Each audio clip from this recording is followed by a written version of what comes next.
बेईमानों ने एक काम और किया है। क्या?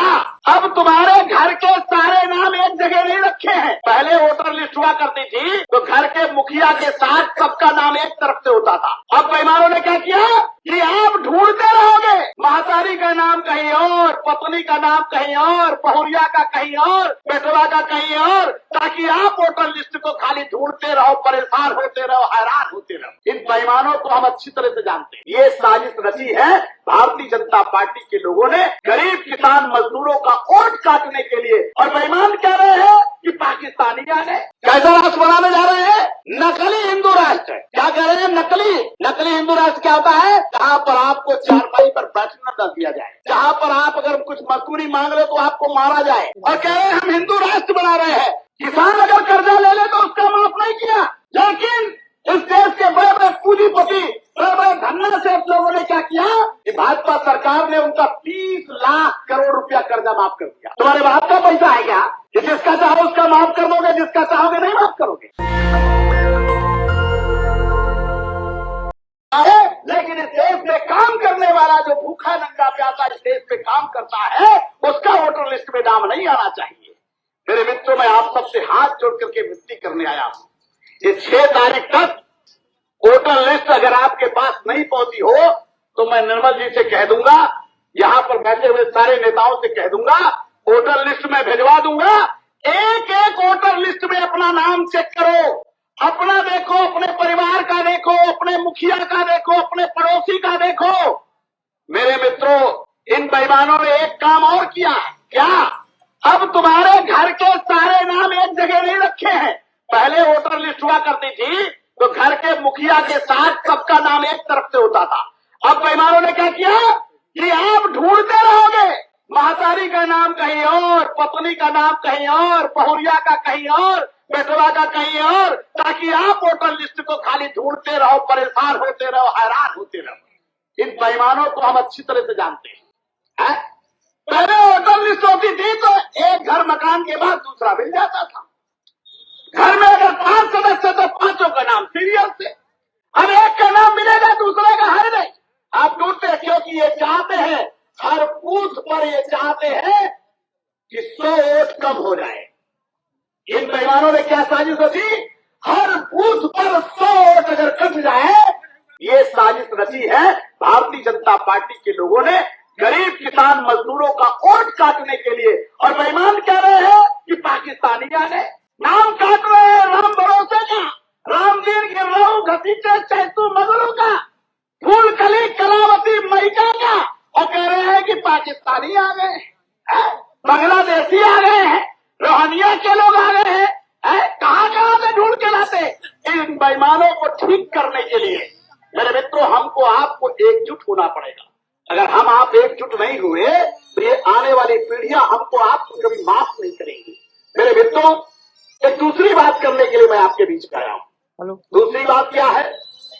देश का खजाना जो पैसा है वो बड़े बड़े पूंजीपति धन्ना से कितने लोग हैं ये पूरा डकार रहे हैं, पूरा पैसा खा रहे हैं। तुम्हारे हाथ में कुछ पैसा नहीं आ रहा है। और जब पैसे नहीं होगा, जब पैसा नहीं होगा तो ना तो आपके अपने बच्चे की बीमारी का इलाज करा पाओगे, पैसा नहीं होगा अपने बच्चे को पढ़ा नहीं पाओगे, पैसा नहीं होगा तो घर में ठीक से खाना भी नहीं बनेगा। कड़वा तेल खरीदोगे तो वो भी नकली वाला, असली वाला वो भी नहीं, नकली वाला कड़वा तेल जो सस्ता होता है उसको खरीदोगे ताकि जल्दी बीमार हो जाओ। और जब जल्दी बीमार हो जाओ तो फिर अस्पताल चले जाओ, अस्पताल में इलाज कराने का पैसा नहीं, पैसा नहीं तो खेत बिक गया, और खेत बिक गया तो इस दुनिया से हम आप चले जाए। ये प्लान बनाया है भारतीय जनता पार्टी ने। मैं आपसे पूछना चाहता हूं, एक पैसा था जिसको राजीव गांधी जी ने सपना देखा कि देश के खजाने का पैसा जो है वो गांव पहुंचना चाहिए। गांव पहुंचने का रास्ता क्या था? पंचायती राज। पंचायती राज का मतलब था कि गांव का पैसा प्रधान के पास आएगा और प्रधान के खाते में रहेगा, और प्रधान क्या करेगा? उस पैसे से अपने गांव का विकास करेगा, नाली बनाएगा, खरिंजा बनाएगा, और नाले बनाएगा, तालाब बनाएगा, कोई बिल्डिंग बनाएगा, तो उसमें जो मजदूरी होगी वो गांव का मजदूर करेगा, जिसका नाम था मनरेगा। क्या नाम रखा था? मनरेगा मतलब क्या था कि अब मजदूर को मजदूरी करने के लिए गांव में ही इंतजाम कर दिया गया। अब मजदूरी करने के लिए आपको दिल्ली न जाना पड़े, पंजाब न जाना पड़े, हरियाणा न जाना पड़े, आपको कहीं जाना ना पड़े, अपने गांव में ही आपको मजदूरी मिल जाए। इसके लिए मनमोहन सिंह जो इस देश के प्रधानमंत्री थे, श्रीमती सोनिया गांधी थी, उन्होंने एक कानून बनाया जिस कानून का नाम है मनरेगा। इसका मतलब था कि प्रधान के खाते में पैसा रहेगा और आपने मजदूरी किया तो खटाखट जो है प्रधान की जिम्मेदारी बनती थी कि 15 दिन के अंदर उसकी मजदूरी को उसको भुगतान करते। ये कानून बनाया गया। दूसरा, अगर आप मजदूरी करना चाहते हैं तो आपको लेबर चौराहे की तरह खड़ा नहीं होना पड़ेगा। आप जाइए अपने प्रधान के पास और काम का अधिकार मांगिए कि भाई हम मजदूरी करना चाहते हैं। उस प्रधान को 15 दिन के अंदर मजदूरी देने के लिए संकल्पित होना पड़ेगा। कुछ बेईमानों ने तो आज तक वो फार्म नहीं बांटा। रायबरेली में हमने पता किया कि काम मांगने का एक फार्म होता है, वो फार्म आज तक नहीं बटा। ये भी मैं पता लगा रहा हूं। वो फार्म इस बात के लिए था कि जो भी दस्तखत करके जमा कर देगा उसका नाम जो है काम मांगने में आ जाएगा। 15 दिन के अंदर उसको काम देना पड़ेगा। जितने दिन काम करेंगे उसकी मजदूरी देनी पड़ेगी। और 240 रुपए अगर इस समय मजदूरी है तो 240 रुपए से कम पर मजदूरी इस देश में आपसे कोई नहीं करवा सकता। इसके लिए मनरेगा कानून बना था। नहीं तो पहले ये कैसा देश था? ये तो राजा रजवाड़ों का देश था है? ये तो ऐसा देश था कि काम करो, बेगारी करो, पैसा मांग लो तो मार खाओ। अगर आपने किसी का खेत लगा दिया, आप मांगने चले गए, खेत काट दिया, अगर मांगने चले गए, मजदूरी करा और मजदूरी मांगने चले गए तो फिर जैसे पाप कर दिया। अपनी मजदूरी मांग रहे, वो भी उनको मजदूरी देने में दिक्कत थी। इसलिए मेरे मित्रों, इस देश में कांग्रेस सरकार ने कानून बनाया कि मजदूर को मजदूरी उसके गांव में मिले और वो भी सरकारी मिले और सरकारी खजाने से मिले। तो भाजपा वालों को पेट में दर्द हो गया। अरे मजदूर को पैसा अगर मिल जाएगा तो मिल जाएगा है? 100 दिन करेगा, 15 दिन करेगा, 10-15 हजार रुपया अगर महीना दादी अगर आपके घर में आ जाए तो कोई दिक्कत है क्या? अरे 15 हजार रुपया महीना अगर आपके घर में आ जाए तो आप भी अच्छा खाओ, आप भी अच्छा पहनो है, आपके घर के बच्चे भी अच्छा पढ़े, आप भी मजदूरी से अपना जीवन खुशहाल कर लो। लेकिन ये बात भाजपा को पसंद नहीं है। इसलिए मेरे मित्रों, भारतीय जनता पार्टी ने क्या किया? न रहे बांस न रहे बांसुरी, उन्होंने तत्काल उस कानून को खत्म कर दिया। अब कहा हमको मनरेगा नहीं चाहिए, आप कह रहे हैं हमको विकसित भारत ग्राम योजना चाहिए। ये विकसित भारत है? ये विकसित भारत है जिसमें 100 करोड़ लोग, इस देश में 100 करोड़ लोग ऐसे हैं जिनके पास न कमाने का जरिया है और न खर्च करने का जरिया है, न उनके पास कोई चीज खरीद सकते। 100 करोड़ लोग इस देश में ऐसे रहते हैं, उनकी जेब में पैसा नहीं है, वो कुछ भी खरीदना चाहे तो नहीं खरीद सकते। ये फिर से ये देश ऐसा लाना चाहते हैं जब हम लोग लौनी पे चलते थे। चलते थे नहीं चलते थे? दुगला उलझी आए तो दे दिया क्या? चबैना है? कहीं इतना चबैना चबा लो, इतना जो है दे दो। दिन रात मेहनत करते थे लेकिन कोई मजदूरी नहीं देता था। ये फिर से वो देश वापस लाना चाहते हैं। बड़ी मशक्कत से कांग्रेस ने हमको आपको गरीबी से निकाला, किसी को जमीन का पट्टा दिया, किसी के बच्चे को पढ़ाया। कैसा राष्ट्र बनाने जा रहे हैं? नकली हिंदू राष्ट्र। क्या कह रहे हैं? नकली हिंदू राष्ट्र क्या होता है? जहां पर आपको चारपाई पर बैठना न दिया जाए, जहां पर आप अगर कुछ मजदूरी मांग रहे तो आपको मारा जाए, जहां पर आपका खेत कब्जा कर लिया जाए।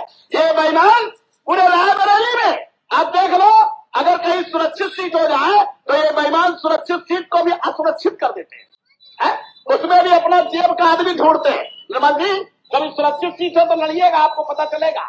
फिर कितना कैंडिडेट उतार देंगे, जेब वाला ढूंढ के लाते हैं। जो राजीव गांधी जी ने सपना देखा था कि एक बार प्रधानी अनुसूचित जात की, एक बार फिर बैकवर्ड की, एक बार वो सामान्य की, ये सपना था इस देश का। जिला पंचायत अध्यक्ष की कुर्सी है, इसको बारी बारी से बदलने के लिए पंचायती राज लाया गया। एक बार अनुसूचित जात के लिए जिला पंचायत अध्यक्ष बनेगा, फिर 5 साल बाद पिछड़ी जाति का आदमी आरक्षित होगा, उसको जिला पंचायत अध्यक्ष बनेगा, फिर सामान्य की कुर्सी आएगी, सामान्य बनने की कोशिश करेगा। अब पूछे रायबरेली में पता करो, जो जिला पंचायत अध्यक्ष की कुर्सी अनुसूचित जाति की होती है, ये बेईमान उसको भी नहीं छोड़ते, उस पर भी कब्जा बनाए रखते हैं। और ये बता रहे हैं हम विकसित राष्ट्र बना रहे हैं। क्या बना रहे हैं? विकसित राष्ट्र बना रहे हैं, ये हिंदू राष्ट्र बना रहे हैं। ये बेईमान पूरे देश को लूट लिए और कह रहे हैं हम हिंदू राष्ट्र बना रहे हैं। और एक बात याद रखना, इस देश में कांग्रेसी होना बहुत मुश्किल काम है। कांग्रेसी वही हो सकता है जो इस देश के एक एक नागरिक से मोहब्बत करता है। कांग्रेसी वही हो सकता है कि मुसलमान को अगर पीड़ा पहुंचे तो मुसलमान के पक्ष में खड़े हो जाओ, किसी दलित पर पीड़ा पहुंचे तो दलित के साथ खड़े हो जाओ, किसी अगले के साथ जुल्म हो तो उसके साथ खड़े हो जाओ, अगर किसी पिछड़े के साथ जुल्म हो तो उसके साथ खड़े हो जाओ, अगर किसी महिला पर जुल्म हो तो उसके साथ खड़े हो जाओ। इस देश में हर जाति धर्म के साथ अगर कहीं अन्याय हो तो उसके साथ खड़े हो जाओ, तब तुम कांग्रेसी हो जाओगे। कांग्रेसी होने का मतलब है कि देश से मोहब्बत। और ये बेईमान इस देश से मोहब्बत नहीं करते हैं। इसलिए मेरे मित्रों, मैं आपसे कहना चाहता हूं, इस देश में मोहब्बत करने के लिए आपको हमको मिल करके इस देश को सजाना होगा, इस देश को संवारना होगा। इसलिए मेरे मित्रों, ये देश मोहब्बत का देश है। हर जाति धर्म के लोगों को आपस में मिलकर रहना होगा, सबको एक साथ चलना होगा। जैसे घर बनाने के लिए घर के सारे सदस्य मिलकर जब घर नहीं बनाते तो वो घर खुशहाल नहीं हो सकता। इसलिए मेरे मित्रों, मैं आपसे कहने आया हूं, ये मजदूरी नहीं है, ये इस देश में मजदूरों को बचाने की लड़ाई है। ये मनरेगा को बचाने की लड़ाई नहीं, ये मजदूरों को बचाने की लड़ाई है। मजदूर को मजदूरी दिलाने की लड़ाई है, ये देश को बचाने की लड़ाई है। और इस लड़ाई में हम आपका साथ चाहते हैं कि धन जो आए वो इस देश के गरीबों तक पहुंच जाए। जब तक ये धन किसानों तक नहीं पहुंचेगा। एक काम और किया बेईमानों ने, क्या इस देश के किसानों का कर्जा नहीं माफ किया? किसान अगर कर्जा ले ले तो उसका माफ नहीं किया, लेकिन इस देश के बड़े बड़े पूंजीपति, बड़े बड़े धन्ना से लोगों ने क्या किया कि भाजपा सरकार ने उनका 30 लाख करोड़ रुपया कर्जा माफ कर दिया है?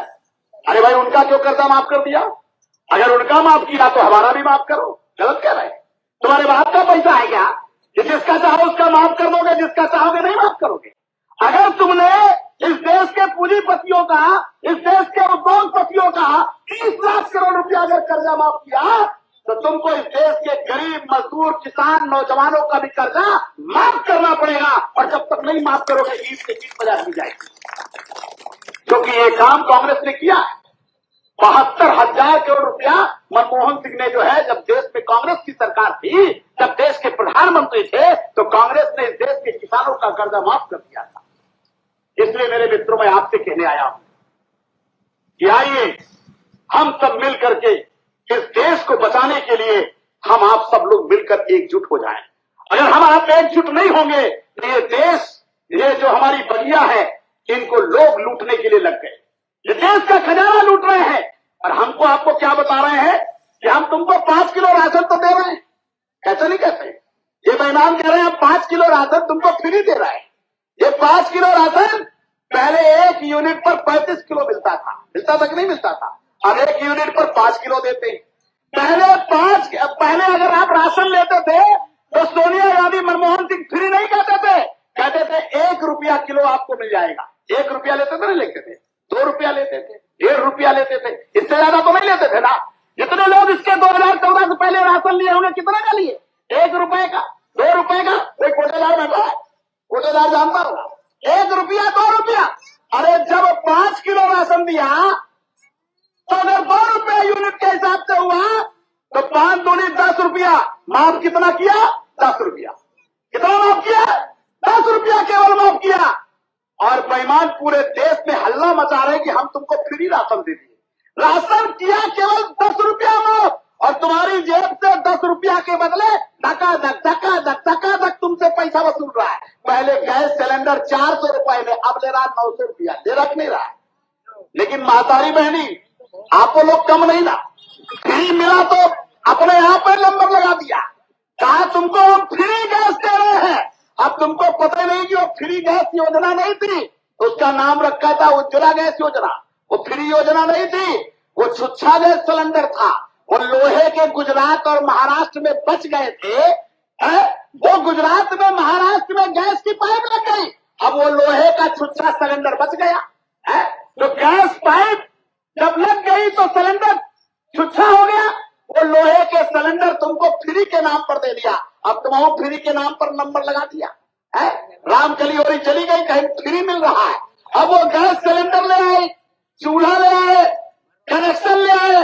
अब उनको ये पता नहीं कि जिनका फ्री नहीं था उनको 400 रुपए की गैस मिलती थी और उनके खाते में सब्सिडी और जाती थी जब मनमोहन सिंह की सरकार थी, और जिनको फ्री दिया उनको 900 रुपए का फड़ा सिलेंडर दिया। ये बेईमान फ्री दिए थे क्या? अरे सिलेंडर देना था तो गैस भरा देते। वो छुच्छा सिलेंडर तुमको दिया, हर महीना 1000 रुपया गैस भरवाने के लिए, और महतारी बहनी सब ने लाइन लगा के गैस सिलेंडर लिए। अब 1000 का भराओ, अब 1000 की कमाई नहीं है, 1000 की कमाई नहीं, और 1000 रुपया तुमसे गैस भरवा रहा है।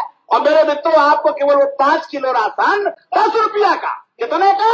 10 रुपया का, और पूरे दुनिया में डंका बटा दिया कि तुमको हम फ्री दे रहे हैं, फ्री दे रहे हैं। और फ्री के नाम पर विश्व से कर्जा ले लिया। कर्जा किसके नाम से दिया? तुम्हारे नाम से ले लिया। पूरे भारत का कर्जा आज पूरे दुनिया में सबसे ज्यादा है। आज भारत देश एक ऐसा देश बन गया जो सबसे बड़ा कर्जदार देश है। एक गरीब देश बनाया जा रहा है जिसमें 100 करोड़ लोग भूखे नंगे हैं, जिनके पास खाने कमाने का जरिया नहीं है, और इस देश को लूटा जा रहा है। इसलिए मेरे मित्रों, मैं आपसे कहने आया हूं, अगर इस देश को बचाना चाहते हो और चाहते हो कि नहीं मजदूर को मजदूरी मिले, मनरेगा को बचाया जाए, तो आपको राहुल गांधी का साथ देना होगा, आपको सुशील पासी का साथ देना होगा, आपको प्रियंका गांधी का साथ देना होगा। आप चाहते हो मनरेगा बचे कि ना बचे? मजदूर को मजदूरी करने का मौका मिले कि ना मिले?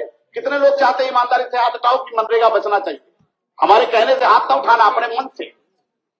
मेरे मित्रों, अगर मनरेगा को बचाना चाहते हो तो सुशील पासी ने एक ऐलान और किया, अगर बाहर 240 रुपए मजदूरी है तो मनरेगा की मजदूरी अब 240 रुपया नहीं 400 रुपए मजदूरी होनी चाहिए। हम अपने गांव में मजदूरी करने के लिए तैयार। और 400 रुपए मजदूरी हो जाए तो कोई ज्यादा हो जाएगा? अरे बाहर तो 400 रुपए मजदूरी मिलती है, नहीं मिलती क्या? तो 400 रुपया मजदूरी मिल रही बाहर, हमसे तुम 240 का कराना चाहते हो। तो इस देश में मनरेगा की मजदूरी 400 रुपए मजदूरी होगी, और जब 400 रुपए मजदूरी होगी तो हमारे घर का आदमी अगर मजदूरी करेगा तो उसके खाते में भी 10-15 हजार चला जाएगा, 10-12 हजार रुपए चला जाएगा। तो हमको फ्री राशन की जरूरत नहीं पड़ेगी, हमको किसी के सामने हाथ फैलाने की जरूरत नहीं होगी। लेकिन तुम लोग तो 20 रुपए का वो झोला लेके चल देते हो, 20 रुपया का वो नकली झोला लिए घूम रहे हो, उसका फोटो लगाए घूम रहे हो, वो आपको लूट रहा है और आप वही के झोला लिए घूम रहे हो। इसलिए मेरे मित्रों, मैं आपसे कहने आया हूं कि अगर इस देश को बचाना चाहते हो तो हमको आपको मनरेगा की मजदूरी को बचाना होगा, मनरेगा को बचाना होगा। और मनरेगा को बचाने के लिए इस देश के मजदूरों को, इस देश के किसानों को एकजुट होना होगा। अगर इस देश के किसान, इस देश के मजदूर, इस देश के नौजवान अगर एकजुट हो जाए तो मैं दावे के साथ कहता हूं, ये देश खुशहाल हो जाएगा। ये देश हमारा है, ये देश किसानों का है, ये देश मजदूरों का है, ये देश नौजवानों का है, ये हर जाति धर्म का देश है। और हमको आपको मिलकर के इस देश को बचाना होगा। कितने लोगों को लगता है ये लड़ाई हमको लड़नी चाहिए? जिनको लगता है कि लड़ना चाहिए। नेशनल दस्तक की आपसे गुजारिश है कि अगर इसको बचाना चाहते हैं तो नेशनल दस्तक को सब्सक्राइब करने के लिए रेड कलर के सब्सक्राइब बटन को दबाएं, फिर बेल आइकन की घंटी दबाएं। नेशनल दस्तक को बचाने के लिए बहुत जरूरी है कि हर खबर को शेयर करें, लाइक करें, कमेंट जरूर करें।